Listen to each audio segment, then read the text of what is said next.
Olá pessoal, tudo bem com vocês? Espero que todos estejam bem. A nossa aula de hoje vai falar sobre grandeza, mais precisamente sobre unidade de tempo. Mas antes, gostaria de deixar para vocês o pensamento do dia, que diz o seguinte: vencer a si próprio é a maior das vitórias. E quem disse isso foi um filósofo chamado Platão. Quanto tempo!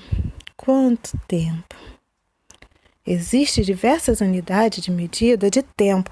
Por exemplo, a hora, o dia, o mês, o ano, o século. No Sistema Internacional de Medida, a unidade de tempo é o segundo. Muitas vezes necessitamos transformar uma informação que está, por exemplo, em minuto para segundo, ou em segundo para hora, ou em hora para minuto, ou minuto para hora. Para tal, devemos sempre lembrar que uma hora tem 60 minutos e que um minuto equivale a 60 segundos. Dessa forma, se eu quero transformar uma hora em segundos, uma hora equivale a 3.600 segundos. Uma hora é igual a 3.600 segundos. Assim, para mudar de hora para minuto, devemos multiplicar por 60. Por exemplo, se eu tenho 3 horas e quero saber quantos minutos essas 3 horas correspondem, basta eu fazer 3 vezes 60, que vamos encontrar 180, e isso quer dizer que 3 horas equivale a 180 minutos. Ok? O diagrama abaixo apresenta as operações que devemos fazer para passar de uma unidade para outra. Quando eu estou indo de uma unidade maior para uma unidade menor, eu multiplico. Quando eu estou indo ao contrário, do menor para uma unidade maior, eu divido. Por exemplo, se eu estou indo de hora e quero transformar em minutos, multiplico por 60. Se eu estou indo de minuto, que é maior do que segundo, se eu estou indo de minuto para segundo, eu multiplico por 60, porque eu estou indo do maior para o menor. Quando eu faço o contrário, quando eu estou indo de segundo para minutos, eu estou indo do menor para o maior. Então, o que eu faço? Faço a operação contrária à multiplicação, que é a divisão. Então, de minuto para segundo, divido por 60. De minuto para hora, divido por 60. Ok? Só prestar atenção. Se estiver indo do maior para o menor, multiplica por 60. Se estiver indo do menor para o maior, divide por 60. Em algumas áreas, hora, minutos e segundos não são suficientes. É necessário usar medidas com precisão maior que o segundo. Nesse caso, usamos seus submúltiplos.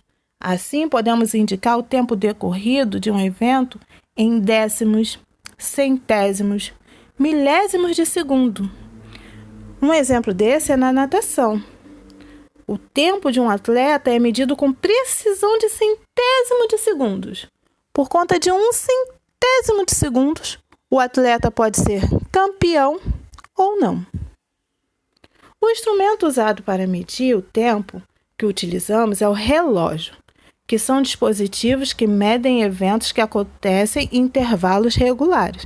Existem diversos modelos de relógio. Tem relógio digital, tem relógio que tem números romanos, tem relógio que tem os números indo-arábicos, né? Tem os relógios que ficam lá em cima nos prédios. Existem diversos relógios. Tem de pulso, tem de parede, tem despertador, tem até agora no celular. Muitas pessoas nem usam mais relógio, só usam apenas o relógio do celular.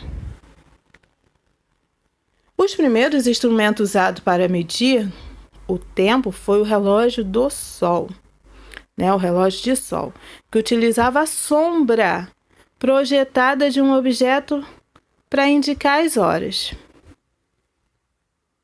Foram ainda utilizados relógios que empregavam o escoamento de líquido, areia, queima de fluidos e dispositivos mecânicos, como os pêndulos, para indicar intervalos de tempo.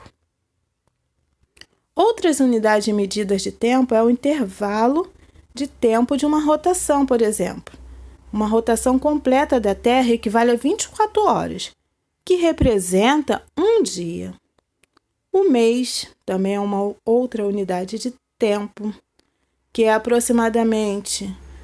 o tempo aproximado necessário à Lua para efetuar uma volta ao redor da Terra. Um mês equivale a uma volta da Lua em volta da Terra. A quantidade de dias do mês e do ano varia entre 28 e 31 dias, conforme o calendário gregoriano.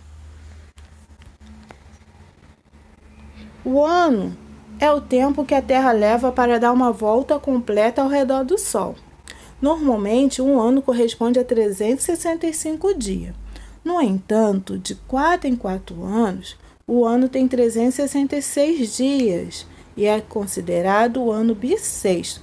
Isso acontece porque esse movimento que a Terra leva para dar uma volta em torno do Sol não é exatamente 365 dias. É 365 dias e algumas horas.